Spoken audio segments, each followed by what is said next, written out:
அஞ்சுவது யாதொன்றுமில்லை, அஞ்ச வருவதுமில்லை. அனைத்திந்திய அண்ணா திராவிட முன்னேற்றக் கழகம் மக்களுக்காகவே உருவாக்கப்பட்டு மக்களுடைய அனைத்து வகையான வாழ்வாதாரத்தை மீட்டெடுக்கக்கூடிய கட்சியாக ஒவ்வொரு ஆட்சி அமைப்பிலுமே முழுமைப்படுத்தியிருக்கிறது.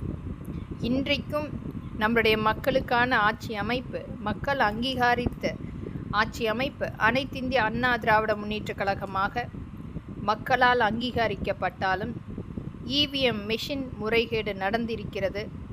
தாரை வார்த்து தமிழக வெற்றி கழகத்தை வாழ வைத்து கொண்டிருக்கும் பாரதிய ஜனதா இனியாவது திருந்த வேண்டும்.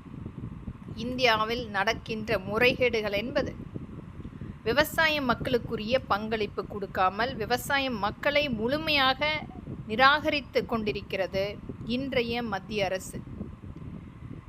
பருத்தி உற்பத்திக்குரிய இலக்குகள் எட்டப்படாமல் விவசாய மக்கள் இன்றைக்கு ஏற்றுமதி செய்யக்கூடிய ஒரு மிகப்பெரிய அந்த காட்டன் பருத்தி உற்பத்தி மேம்பாடு வெளிநாடுகளுக்கு 4 லட்சம் டன் ஏற்றுமதி ஆகிறது ஒரு வருடத்துக்கு. அதே சமயத்தில் 6 to 7 லட்சம் டன் இங்கு முழுமையாக இறக்குமதி செய்து கொண்டிருக்கின்றார்கள்.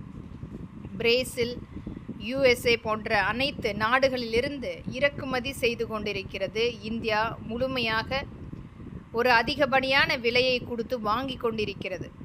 இதை அனைத்துமே மக்கள் கவனத்தில் கொள்ள வேண்டும். ஆளுகின்ற மத்திய அரசு எதற்காக இந்த மாதிரியான ஒரு எந்த விதத்திலுமே விவசாய மக்களுக்கு மேம்பாடு செய்யாமல் விவசாய மக்களை முழுமையாக நிராகரித்து கொண்டிருப்பதற்கு என்ன காரணம் என்ற முழுமையான வெள்ளை அறிக்கை விளக்கம் கொடுக்க வேண்டும்.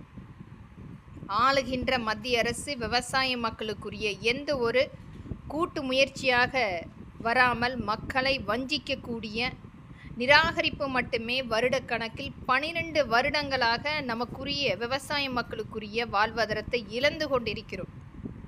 விவசாய மக்கள் பதிவிடுகின்ற அந்த ஊடகங்களை அனைத்துமே முடக்கம் செய்து மிகப்பெரிய அளவில் அதை தடுத்து ஆளுமை செய்து கொண்டிருக்கும் தமிழக வெற்றி கழகம் மற்றும் மத்திய அரசு அனைத்துமே கவனத்தில் கொண்டு இனியாவது விவசாய மக்களுக்கு ஒரு மேம்பாடுக்குரிய வளர்ச்சிகள் ஏற்படுத்த வேண்டும். பருத்தி உற்பத்தி வெளிநாடுகளுக்கு ஒரு 4 லட்சம் டன் இங்கிருந்து மேலை நாடுகளுக்கு ஏற்றுமதி ஆகிறது. அதே சமயத்தில் 7 அல்லது 8 லட்சம் டன் இங்கு அதிகப்படியான விலை கொடுத்து நாம் இங்கு இறக்குமதி செய்து கொண்டிருக்கிறோம். ஒரு மிகப்பெரிய ஒரு அவலமான நிலையை மக்களுக்கும் விவசாய மக்களுடைய